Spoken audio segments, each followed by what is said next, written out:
We have a few things you're going to want to pick up from this weekend's Infinite, Forbidden, beautiful, beautiful reveals.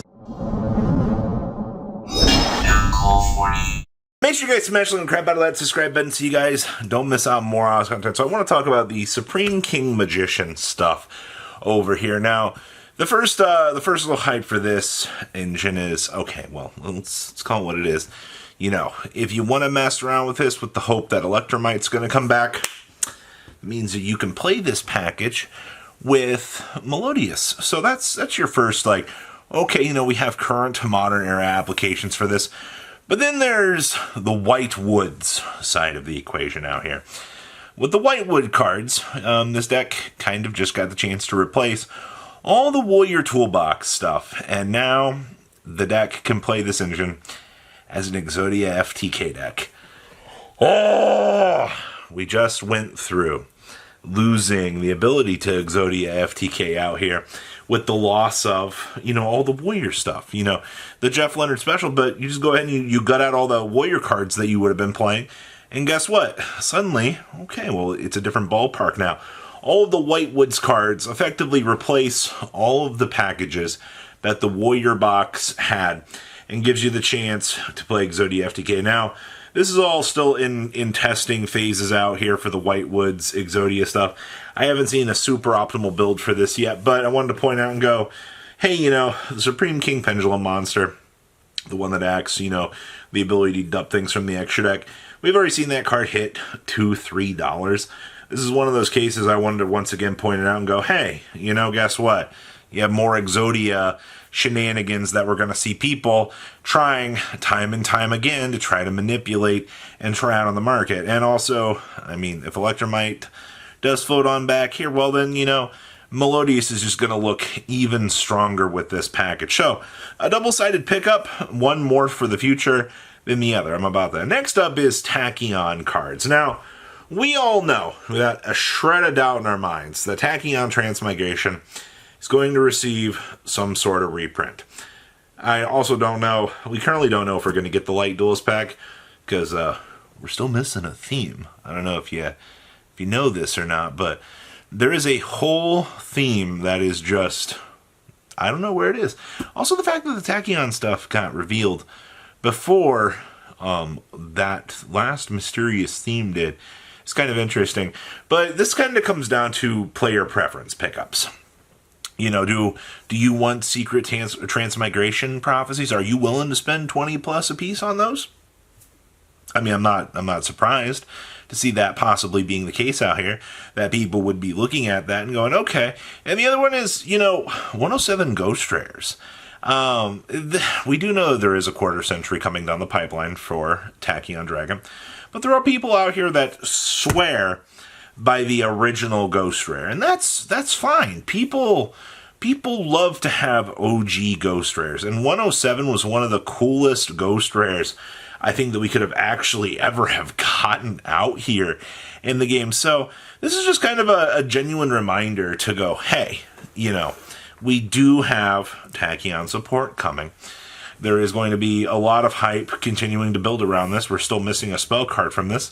So grab it sooner than later. But if you're somebody that's like, okay, I'm going to wait, you know, I want the quarter century, I don't care about the Ghost Rare, that's all fine, all right? You have your player preference as to which higher rarity options that you're going to want to have. And that's what's actually kind of cool about this game is you have such a wide variety of things available to you in the pickup department. It's not really much of a complaint, honestly. Like, that's all amazing.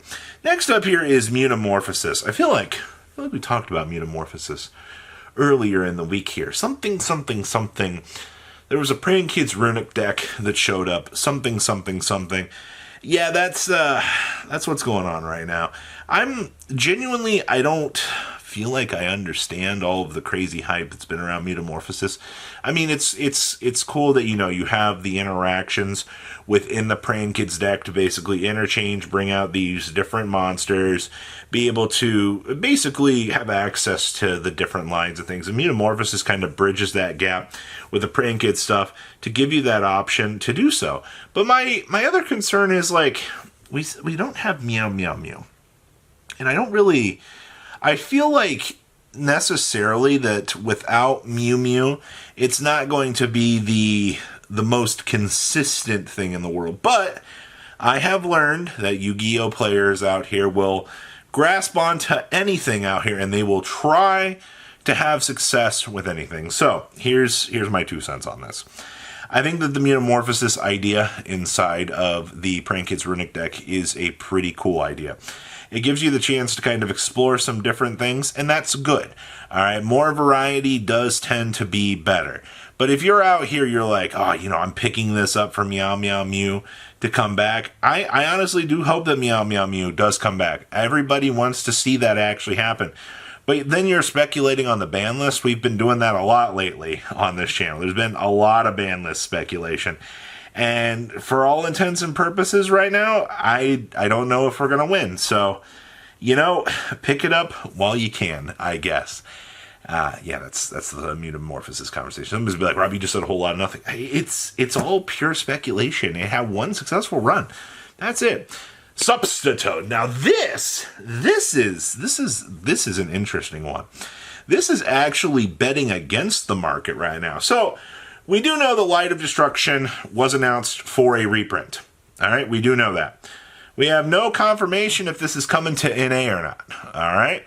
So if this is EU only for this reprint, that means that those substitutes have to travel across the good old pond and find their way on over here into the US. So here's where I'm thinking here right now. I'm thinking that if this is the case, you take advantage of those cheap substitutes that are on today's secondary market and you get your playset as everybody's like, wow, this is so cheap. I think this morning when I was sitting down to talk about this stuff, I saw substitutes hitting like $17. And I was like, well, this is at the point that if I was somebody that's like, all right, so the Market Fear reprint did its job. It knocked the initial hype down to the point that, we can start to see things drop down. But we don't know if that reprint's going to touch the US or not.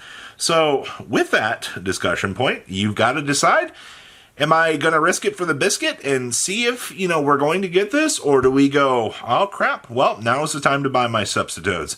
I'm working on the active theory that now is probably the time that you would want to pick up those substitutes and not really risk it. You just look at it and understand that, we spent the money here for this. The price has gone down. We're looking like we're in a pretty good situation here. So that's where I'm sitting.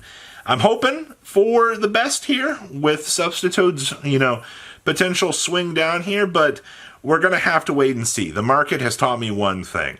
It can be a very scary place some days. Thank you, Substitute. I can't wait. And next up is Fire cards. You want to talk about playing the system here?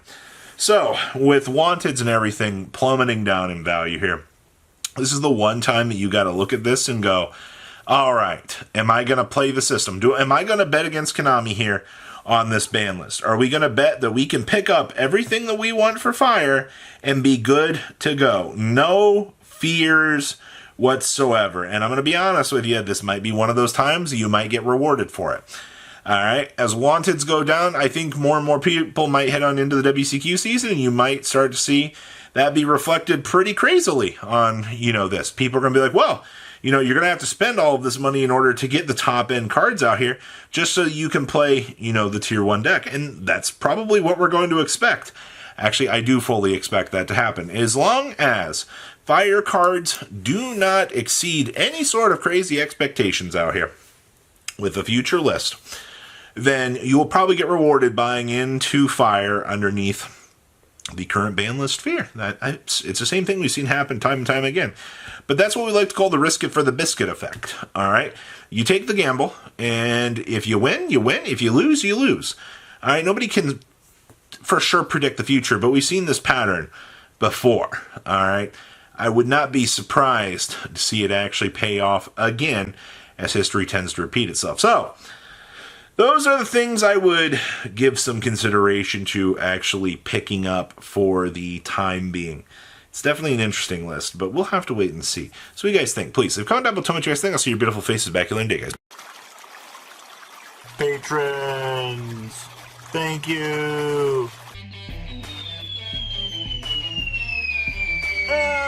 Thank